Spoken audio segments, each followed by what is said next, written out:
Mari saudara kita membuka firman Tuhan Perjanjian Lama Yesaya. Kitab Yesaya pasal 52.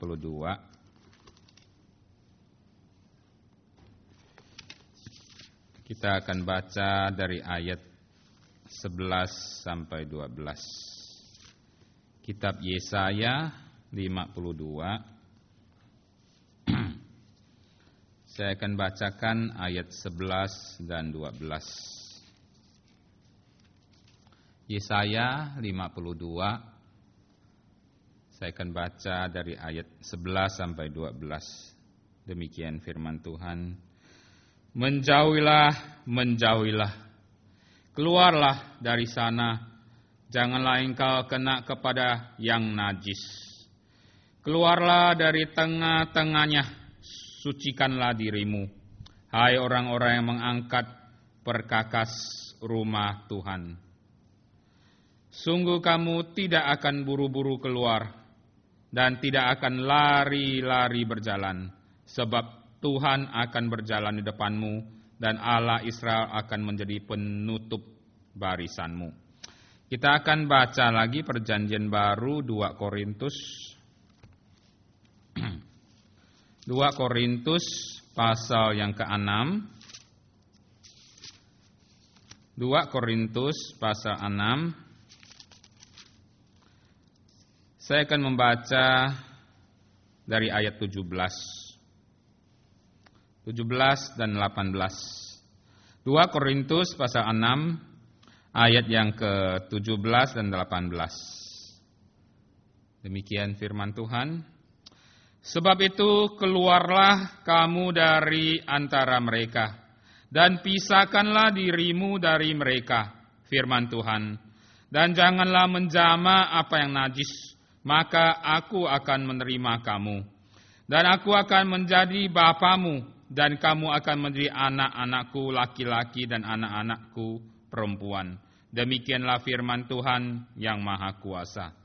Terakhir kita akan membaca Wahyu ayat pasal 18, Wahyu 18 ayat 4. Kitab Wahyu pasal 18 ayat yang keempat.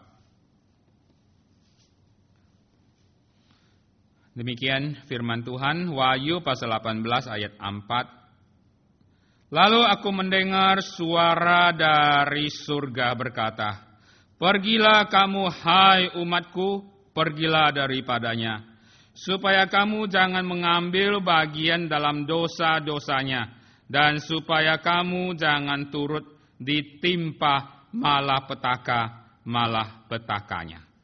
Demikian firman Tuhan. Saudara mungkin masih ingat apa yang saya khotbahkan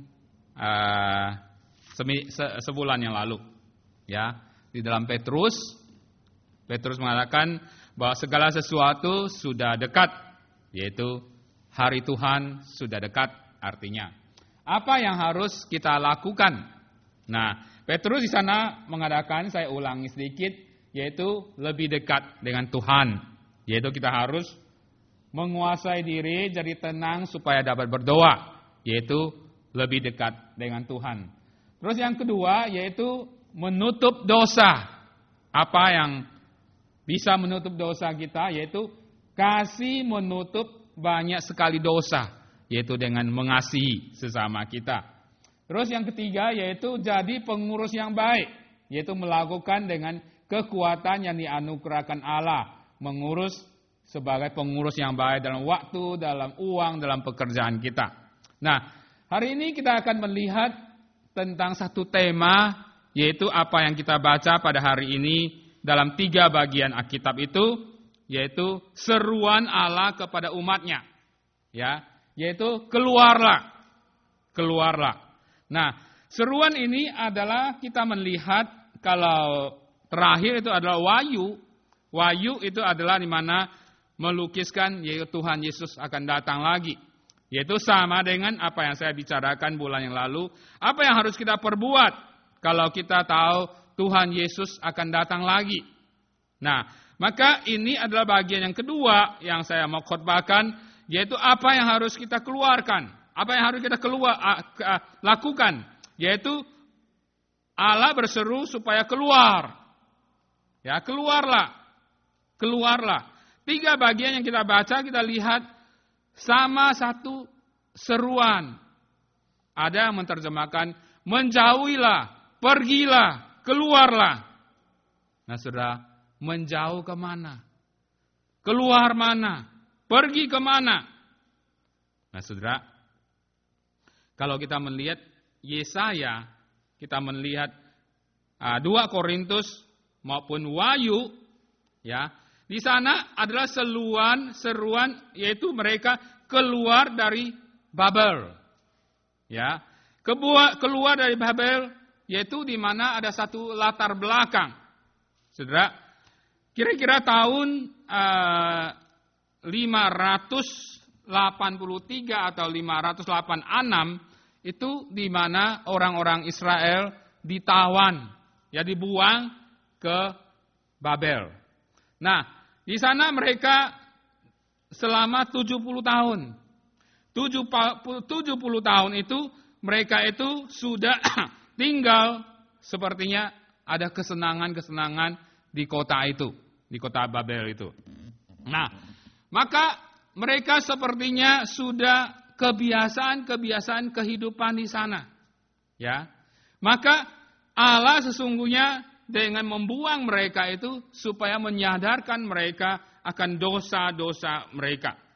Tetapi sayangnya akhirnya mereka sampai di Babel, mereka membuat banyak dosa. Ya.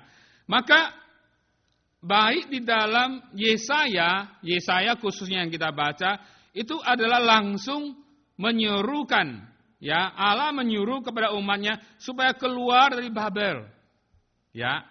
Terus kemudian 2 Korintus Paulus memakai itu yaitu untuk supaya mereka keluar dari kehidupan Babel.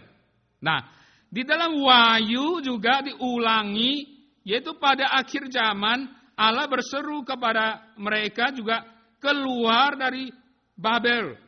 Ya. Karena kalau sebelumnya saya bacakan pasal 18 di sana ayat 1 sampai yang kedua di sana dikatakan, kemudian daripada itu aku melihat seorang malaikat lain turun dari surga. Ia mempunyai kekuasaan besar dan bumi menjadi terang oleh kemuliaannya. Dan ia berseru dengan suara yang kuat, katanya, sudah rubuh Babel, kota besar itu. Dan ia telah menjadi tempat kediaman roh-roh jahat dan tempat bersembunyi semua roh najis dan tempat bersembunyi segala burung yang najis dan yang dibenci. Nah, ayat 4 yang saya tadi baca, saya lanjutkan baca lagi. Lalu aku mendengar suara lain dari surga berkata, pergilah kamu, hai umatku, pergilah dari sana, supaya kamu jangan mengambil bagian dalam dosa-dosanya, dan supaya kamu jangan turut ditimpa malapetaka-malapetakanya. Nah, jadi Wahyu di sini menyuruh umatnya, menyuruh orang Kristen di waktu akhir zaman supaya mereka keluar dari Babel. Ya, keluar dari Babel karena Babel ini akan diruntuhkan. Nah, sekarang masalahnya Babel itu apa? Apakah itu tetap kota Babel? Nah, saudara, ada yang mengatakan bahwa pada zaman itu adalah negara pemerintah Roma. Jadi di waktu Wahyu menulis, di waktu Yohanes menulis Wahyu ini, mereka enggak berani terus terang mengatakan bahwa suruh mereka keluar dari Roma. Kota Roma akan runtuh, kota Roma akan rubuh. Jadi mereka pakai kiasan, atau Yohanes pakai kiasan, yaitu pakai kota Babel. Nah, saudara, itu banyak mengartikan demikian. Nah, baik bagaimanapun mengartikan apakah itu latar belakangnya demikian, tapi yang jelas sekarang tentu saja kita dipakai untuk kita zaman sekarang tentu saja kita bukan tinggal di kota Roma lagi. Bukan? Kita tinggal di mana? Jadi seruan Allah untuk kita hari ini kita lihat untuk apa? Kalau dulu adalah untuk kota Babel. Dulu adalah kota untuk Roma. Mereka disuruh keluar dari kota Babel. Mereka disuruh keluar dari Roma. Lalu sekarang kalau kita membaca ayat ini, Alkitab ini, kita disuruh apa?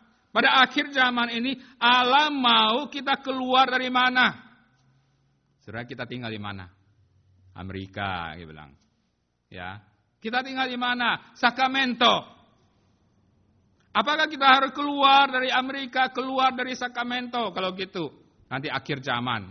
Nah, tentu saja, saudara, itu adalah semua dipakai di sini adalah istilah-istilah rohani. Istilah rohani dari kota Babel. Istilah rohani kota Roma. Istilah rohani juga dunia ini yang kita tinggal. Nah, saudara, dengan pengertian supaya saudara mengerti bahwa seruan ini kepada umatnya akhir zaman ini. Kita harus keluar dari mana? Keluar dari kehidupan dunia ini. Kehidupan daripada dunia ini. Saudara, kita tinggal dalam dunia. Saudara, pada akhir zaman ini, saudara, kita sudah dicampuri banyak kehidupan dunia. Maka akhir zaman Allah berseru bahwa dunia ini akan dirubuhkan. Rubuhlah Babel, kota besar itu. Saudara, kita mengerti bahwa dunia ini akan kiamat pada suatu hari. Kita harus keluar dari kehidupan dunia yang menajiskan kita. Maka beberapa ayat diserukan. Keluarlah dari sana, supaya kamu jangan kena kenajisannya. Keluarlah dari sana, supaya kamu jangan ditimpa malapetaka-malapetakanya. Nah, saudara, dunia ini akan kena malapetaka yang besar. Kita harus keluar dari kehidupan dunia ini. Nah, saudara, maka hari ini saya akan mengajak keluar dari kehidupan apa? Saya akan mengambil latar belakang dari kota yang disebut Babel ini. Yang melambangkan dunia ini. Ya. Maka paling tidak ada 4 hal yang Allah serukan kepada umatnya supaya akhir zaman ini keluar dari kehidupan kota Babel ini. Nah, kembali kita melihat latar belakang dari kehidupan Babel orang-orang Israel pada perjanjian lama. Saudara, kalau kita membaca dari kitab Daniel, jelas di sana bagaimana kehidupan, bagaimana kota Babel, bagaimana Raja Babel itu menguasai orang-orang Israel. Menguasai umat Allah di sana. Pertama, kita melihat umat Allah pada waktu itu. Yang saya katakan pada waktu mereka dibuang, ditawan di Babel. Ya. Hal pertama yaitu Babel menawan mereka. Ya. Jadi dengan kata lain, hal yang pertama yang harus kita keluar, yaitu keluar dari tawanan. Keluar dari tawanan dunia ini. Saudara, sekarang zaman, ya tentu saja, tidak ada negara yang menjajah negara lain. Ya, dalam peraturan PBB memang tidak boleh. Tetapi tentu saja masih ada yang ingin punya sifat-sifat yang demikian, ya. Di mana pada waktu orang Israel ditawan ke Babel, saudara, mereka tidak ada negara, mereka tidak ada kebebasan, ya. Mereka tidak bisa membuat sesuatu apa yang mereka inginkan. Nah, maka apa yang terjadi pada waktu itu? Demikian juga terjadi pada umat Allah, atau kita bilang Kristen sekarang. Nah, saudara, kita hidup dalam dunia ini, kadang-kadang kita seperti hidup dalam kota Babel. Ya. Dunia ini ingin menawan kita. Dunia ini ingin menguasai kita. Ya saudara, sering di dalam pikiran kita dikuasai oleh dunia. Bukan? Umpamanya saja. Ya. Kadang-kadang kita tidak mempunyai kebebasan dalam berpikir, tahu nggak, saudara? Kalau mungkin saudara bilang, siapa bilang saya nggak ada kebebasan berpikir? Saudara pikir baik-baik. Ya. Belum tentu apa yang saudara pikirkan bahwa kita bebas berpikir itu adalah kebebasan kita berpikir. Saudara. Umpamanya ada satu kata datang. Ya. Memaki kita. Mengejek kita. Terus kita akan apa? Marah, bukan? Kita akan apa? Balas, bukan? Nah, saudara bebas? Tidak. Kita ditawan. Kita ditawan oleh satu kata saja itu akhirnya membuat kita marah, dengki, dendam. Saudara, bebas? Tidak bebas. Ya, tidak bebas. Itu namanya kita ditawan. Pikiran kita ditawan. Emosi kita ditawan. Kehidupan kita ditawan. Kita nggak punya kebebasan. Ya. Maka orang-orang Israel pada waktu itu demikian. Saudara, mereka secara jasmani mungkin bebas dalam hidup di kota Babel itu. Tetapi banyak hal mereka tidak bisa bergerak. Mereka dijajah. Ya, segala harus menuruti Raja Babel di sana. Ya, apa yang mereka lakukan harus menurut daripada raja-raja Babel sediakan. Nah, ini hal yang pertama, yaitu umat Allah harus keluar dari mana? Tawanan. Terus yang kedua, pada zaman orang-orang Israel dibuang, ditawan. Nah, saudara, kalau kita melihat kitab Daniel di sana jelas, ya, Raja Babel pada waktu itu berusaha untuk mengadakan pencampuran. Sudah pencampuran. Ya. Pencampurannya dengan bagaimana?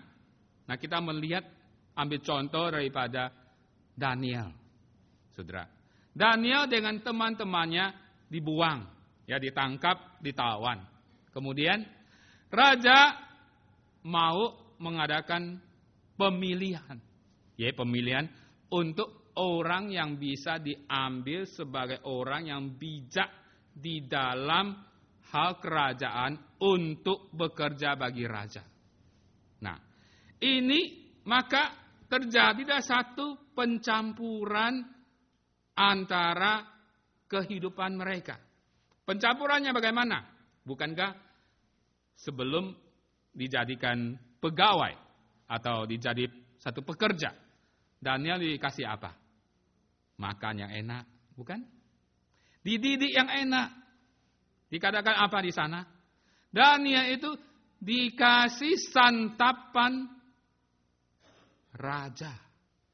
Saudara, Daniel makan enggak? Saudara, baca kitab Daniel, Daniel tidak makan. Daniel tidak makan. Kenapa tidak makan? Makanan apa urusannya? Makanan apa hubungannya? Bukankah kalau kita sekarang makan ya, orang dunia makan ini, kita makan demikian, nggak salah toh. Apalagi kalau presiden kasih kita jamu, kita makan, kita pergi nggak? Pergi nggak makan? Pergi dong. Acu saya juga ikut. Ya, saya beberapa kali ditelepon gitu, ya, leave message di telepon saya. Nggak tahu organisasi apa itu telepon itu. Dia bilang, pendeta, kamu diundang untuk makan malam bersama dengan bos. Itu betul-betul bukan ngomong kosong loh. Ya, bukan saya bercanda, bukan. Ya, kalau enggak masih ada message ya, saya masih enggak hapus itu message-nya. Ya, 3 kali. Ya tentu saja itu salah telepon ya. Saya rasa dia salah telepon, itu salah telepon. Saya enggak mungkin diundang ya. Itu pendeta-pendeta kecil, ini nggak mungkin diundang. Itu undang pendeta yang besar itu. Itu betul-betul di telepon masuk answering machine saya ya. Ya saudara, makan nggak? Makan. Bukan? Siapa nggak mau makan?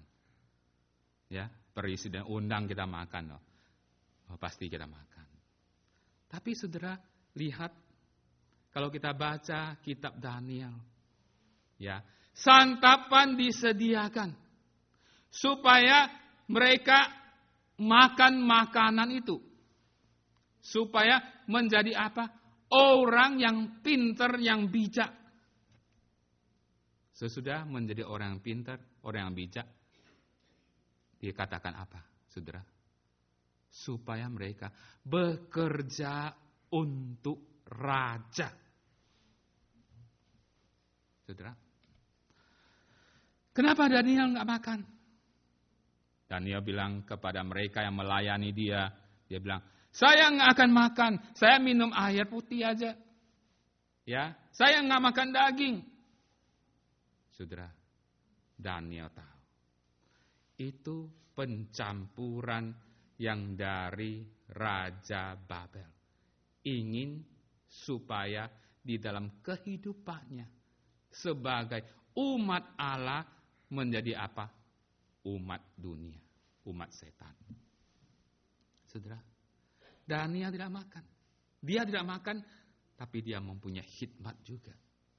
Nah saudara, kita lihat dunia ini, kita hidup di dunia ini sering mau mencampurin kita di dalam kehidupannya. Saudara, dunia menawarkan kita apa? Ilmu yang tinggi, ya, fasilitas yang baik, kedudukan yang baik. Saudara, baik enggak kita sekolah tinggi? Baik. Baik enggak kita punya kedudukan yang tinggi? Baik. Baik enggak kita menjadi orang yang kaya? Amin.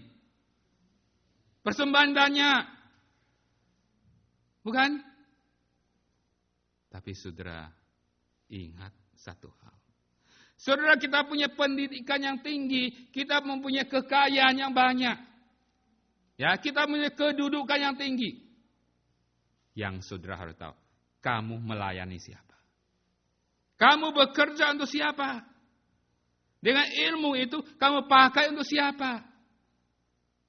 Nah, saudara, Raja Babel mendidik orang ini, memberi pendidikan yang tinggi, memberi makanan yang baik, supaya mereka apa? Untuk bekerja bagi raja. Ini pencampuran saudara yang kadang-kadang kita tidak pikirkan. Inilah taktik-taktik daripada Raja Babel. Nah saudara, kalau sudah makan enak, sudah kebiasaan menikmati semuanya, saudara, hilanglah identitas kita. Bukan? Dunia ini demikian, saudara. Kalau kita sudah enak, kita sudah punya pendidikan tinggi, akhirnya kita belokkan iman kita. Kita melayani siapa? Dunia. Nah saudara, kenapa Allah berulang-ulang kali? Hai umatku, keluarlah. Hai umatku, jauhlah. Pergilah dari sana. Kenapa? Dunia mau mencampurin kita dalam kehidupan kita. Saudara, hati-hati. Ya, dalam kehidupan kita. Kadang-kadang kita nggak pikir. Ya, kita orang kejar pendidikan, kita kejar. Kita boleh menikmati pendidikan, kita boleh sekolah, kita boleh mempunyai kedudukan yang baik, boleh. Tetapi ingat,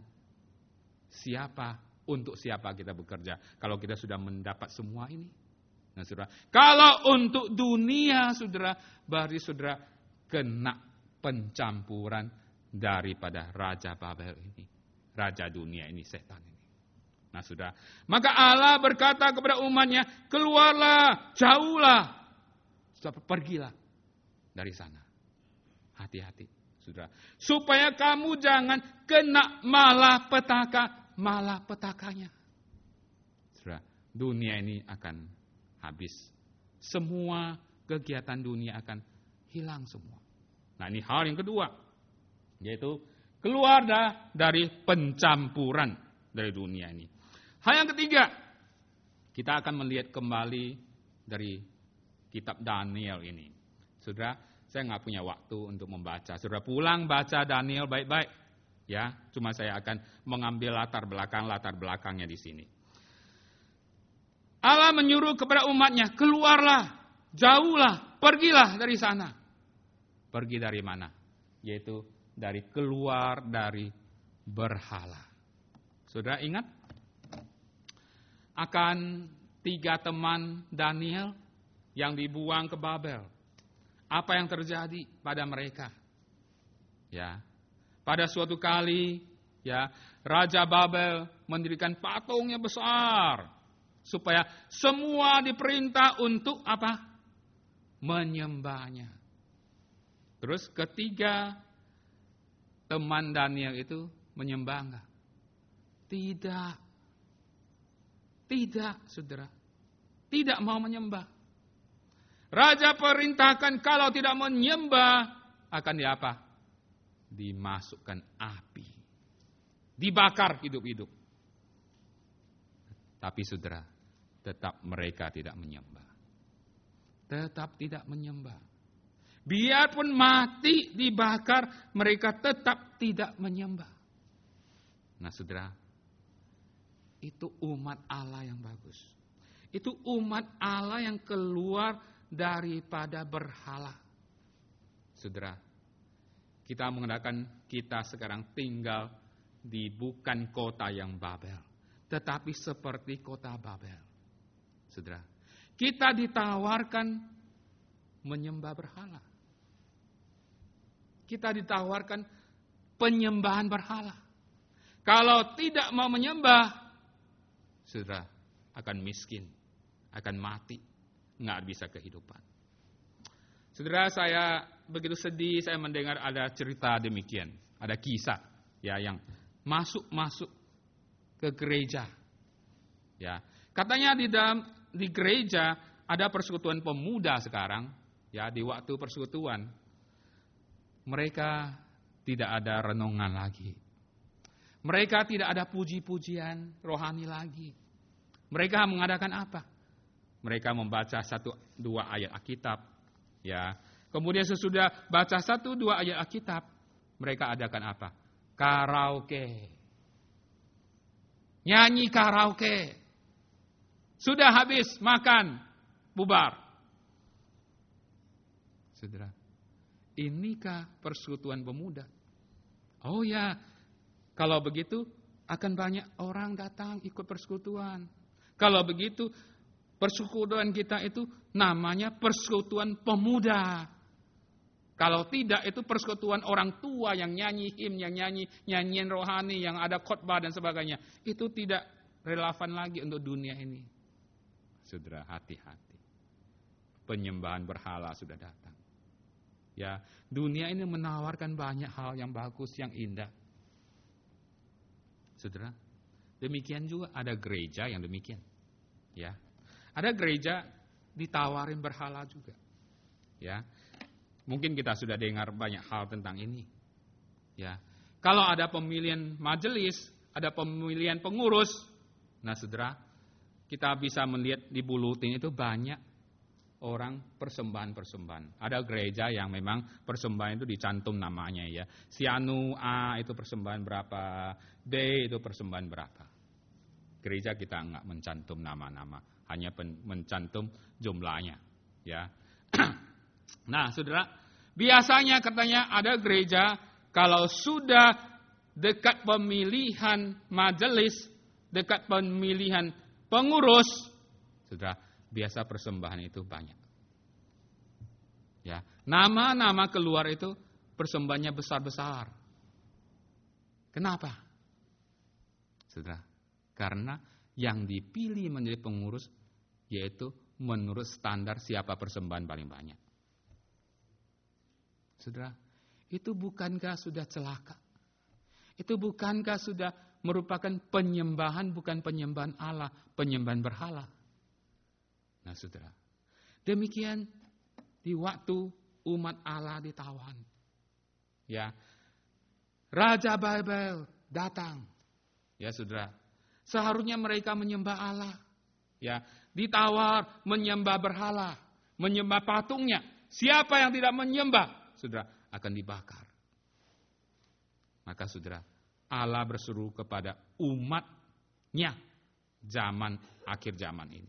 Keluarlah, pergilah dari sana, supaya jangan kena malapetaka-malapetakanya. Jangan ikut urusan-urusan dunia ini. Hal yang terakhir, saudara. Kembali kita melihat Daniel lagi. Kejadian Daniel. Ya. Saudara tahu Daniel diancam, bukan? Keluar dari ancaman. Diancam apa? Ya. Kan orang-orang pegawai-pegawai negeri yang di Babel itu melihat Daniel itu punya hikmat. Ya, dia tidak bisa mencari kesalahan-kesalahannya. Lalu dicarilah ketemu, bukan kesalahan. Ya, kebaikan dijadikan untuk menyalahkan dia. Yaitu diumumkan selama 30 hari tidak ada orang yang boleh memohon kepada Allahnya. Ya, jadi tidak boleh berdoa. Ya. Apa yang terjadi? Dikatakan di dalam Alkitab, Daniel seperti biasa. 1 hari tetap 3 kali membuka tingkapnya menghadap ke Yerusalem untuk berdoa. Ketangkap bukan sekarang? Maka barang siapa dalam 30 hari berdoa kepada dewanya akan ditangkap, dimasukkan ke mana? Goa singa. Ya bukan? Ada satu lagu ya, guru sekolah minggu. Daniel di goa singa. Nah, saya nggak bisa, sudah lupa itu. Nah, saudara, ditangkap, buang ke goa singa. Tapi Daniel tetap berdoa. Biarpun ancaman datang. Akhirnya betul. Ketemu dia berdoa. Ditangkap, dimasukkan ke dalam goa singa. Saudara, dunia ini mengancam kita. Ya. Kadang-kadang kita melihat setan, kuasa dunia ini dengan berbagai cara. Ya, dengan halus, dengan kasar. Kalau halus nggak bisa, kasar datang. Saudara, dengan menawarkan kedudukan, makanan yang enak, uang yang banyak. Kalau tidak tergoda, sekarang dengan paksaan. Ya. Kalau dengan halus tidak bisa, dengan siksaan, dengan paksaan. Saudara, supaya kamu tunduk kepada si raja dunia ini. Saudara, sering kita orang Kristen itu kita tunduk kepada keadaan. Ya. Katanya ada seorang penatua, ya. Dia datang ke Amerika. Dia datang ke Amerika dan juga pada waktu dia dijamu makan. Dia dalam keadaan yaitu di restoran bergaul karena dia berdagang bisnis, ya dia bergaul dengan orang yang tidak percaya. Nah, saudara, biasanya kalau kita di restoran sebelum makan harus adakan apa? Doa, bukan? Ya, doa. Itu menandakan kita itu apa? Bersyukur kepada Tuhan. Ya, karena Tuhan yang memberi kita makanan. Nah, penatua ini di dalam keliling orang yang tidak percaya. Bagaimana bisa berdoa? Dia tertawakan, bukan? Maka dia hanya mengambil napkin aja, sudah doa. Pernah ada kan begitu? Sudah berdoa. Ya, saudara. Sesudah dia adakan demikian, dia lihat sebelah itu ada satu pemuda. Ya, pakaiannya rapi, pakai dasi, makan, duduk di sana sebelum makan dia berdoa. Berdoanya lama lagi. Dia begitu terpukul hatinya. Dia kemudian menghampiri pemuda itu. Dia ingin salam kepada dia. Wah, rupanya saya punya teman, saya punya saudara ya. Kamu ini orang Kristen yang baik. Apa jawaban pemuda itu? Pemuda itu menjawab, saya bukan orang Kristen. Saya gereja setan. Betul? Dia gereja setan. Saudara, lebih terpukul lagi. Orang Kristen di hadapan manusia yang tidak percaya, tidak berani berdoa. Orang setan, gereja setan, berani berdoa. Saudara, dunia mau mengancam kita, mau menyingkirkan kita. Begitu memalukan. Saudara, mungkin kita juga pernah mendengar, bukan? Seorang hamba Tuhan yang duduk, yang berpergian naik pesawat. Ya, dia duduk di sebelah seorang, ada seorang yang duduk di sebelah dia. Ya, makanan datang. Biasakan, ya, ada makanan gitu ya, makan siang atau makan malam itu datang. Sebelah itu tidak makan. Dia bertanya kepada dia, hamba Tuhan, kenapa kamu tidak makan? Saya berpuasa. Oh, wah, kamu berpuasa untuk apa? Kamu gereja mana? Dia bilang, saya berpuasa, saya berdoa supaya hamba-hamba orang Kristen ini jatuh semuanya. Saya gereja setan. Saudara, oh begitu, sadar. Saudara, gereja setan, anggota gereja setan saja berpuasa, berdoa. Bagaimana dengan kita? Nah saudara, Daniel, saudara, biarpun ada ancaman yang mengancam nyawanya, saudara, Alkitab mengatakan 1 hari 3 kali dia membuka tingkap menghadap Yerusalem. Berdoa untuk umat. Berdoa kepada Allah. Artinya, saudara, dunia ini akan mengancam nyawa kita. Saudara, kalau kita melakukan apa yang sebagai harus kita lakukan sebagai orang Kristen, saudara, kita akan mendapat banyak ancaman.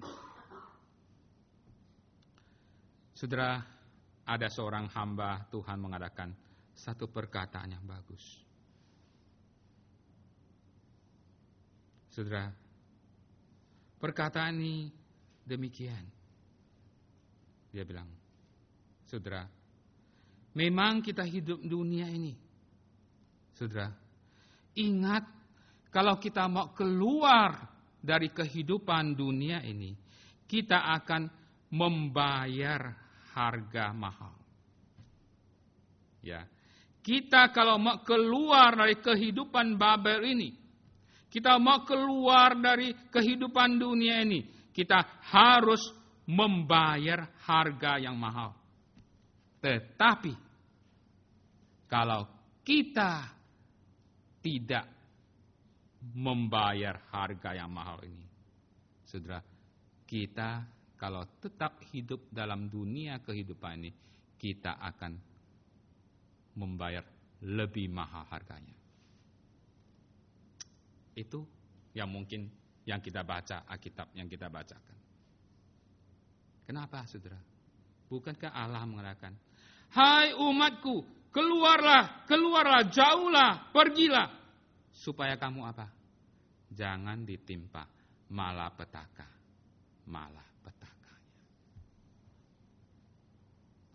Supaya kamu jangan ditimpa malapetakanya. Bukankah itu harga yang lebih mahal yang harus kita bayar kalau kita tidak keluar dari kehidupan dunia ini? Saudara, harga harus kita bayar. Seorang tukang pajak sebelum percaya kepada Tuhan, ya, setiap pagi dia ke kantor. Saudara, pasti di laci itu ada amplop yang sudah disediakan. Ya, tentu saja saudara tahu amplop itu apa, di dalamnya ada banyak uang. Itu biasa tukang pajak. Ya, enak jadi tukang pajak itu demikian. Ya, maka Matius di dalam tukang pajak itu demikian. Banyak uang kaya. Tapi sesudah dia percaya, saudara, demikian dia masuk ke kantor, dia melihat amplop lagi. Saudara, dibuka uangnya banyak. Ambil tidak? Hah? Ambil enggak? Ambil? Tidak? Ambil. Tidak sayang. Saudara, kalau dia orang Kristen yang benar, dia tidak akan ambil. Tetap tidak ambil, ada risikonya. Risikonya apa? Dia dikucilkan. Dia dikucilkan. Dia dikucilkan oleh atasannya. Ya, atasannya semua ambil, bawa semua ambil. Kamu tidak ambil, saudara dikucilkan, ancaman datang. Saudara, jalan apa keluarnya? Meninggalkan pekerjaan itu. Itu risikonya. Itu bayar harga apa yang harus dia bayarkan. Tetapi kalau tidak, saudara, harga akan lebih mahal lagi kalau ketemu Tuhan. Kalau pada akhir zaman. Maka, saudara, Allah berseru, keluarlah, keluarlah. Keluarlah dari kota Babel. Dunia ini, saudara, pada suatu hari akan dihancurkan. Saudara, kalau kita sebagai umat Allah, kita tidak pisah daripada kehidupan dunia ini. Saudara, kita akan mendapat malapetaka. Malapetakanya. Kiranya seruan itu untuk saya, untuk saudara. Saudara, keluar dari kehidupan Babel ini. Keluar dari mana? Keluar dari mana? Tawanan. Saudara, kita jangan ditawan. Kita punya kebebasan, punya kebenaran. Saudara, kita jangan ditusuk oleh perkataan-perkataan yang menusuk hati kita, membuat kita marah, membuat kita emosi, membuat kita akhirnya terjerumus dalam seperti orang dunia. Keluar dari pencampuran. Saudara, pendidikan, kekayaan, semuanya datang untuk supaya kita hilang identitas. Saudara, kita keluar. Keluar dari berhala. Jangan menyembah berhala-berhala yang tidak kelihatan. Keluar dari ancaman. Supaya ancaman datang. Tapi ingat, saudara, Tuhan akan memelihara kita. Kita tidak usah takut ancaman. Mari kita berdoa. Tuhan, kami bersyukur untuk firman-Mu. Sekali lagi mengingatkan kepada kami. Kami tahu Tuhan, kami menjadi anak-anak Tuhan, hidup dalam dunia ini tidaklah gampang. Karena Tuhan, dunia terus berusaha untuk menghilangkan identitas kami sebagai anak Allah. Dunia menggoda kami, menjatuhkan kami, dan juga mencampuri kami daripada kehidupan ini. Kiranya Tuhan ingatkan kepada kami sesungguhnya tidak berdaya. Tuhan, berilah kekuatan kepada kami, supaya kami ada roh Daniel dan teman-temannya, yang Tuhan berani bangkit, berani melawan akan kuasa dunia ini. Dan di mana Tuhan, harga yang memang harus dibayar, tetapi Tuhan kami bersyukur, itu patut harus dibayar. Karena Tuhan, daripada kami nanti akan seperti dunia ini, kami akan mendapat malapetaka ini. Lebih baik Tuhan, kami bayar harga sekarang daripada membayarnya nanti. Kuduskan kami Tuhan supaya kami mengerti, supaya Tuhan kami tinggal dalam dunia ini, tapi Tuhan kami tidak hidup di dalam segala kehidupan dunia ini. Demikian juga Tuhan, peliharalah jemaat-Mu, pelihara gereja-Mu Tuhan. Singkirkan daripada segala ancaman maupun pencampuran-pencampuran yang datang dari luar. Supaya Tuhan kami tetap teguh dalam iman kami. Camkanlah firman-Mu dalam hati kami, menjadi kekuatan bagi kami. Dalam nama Tuhan Yesus kami sudah berdoa. Amin.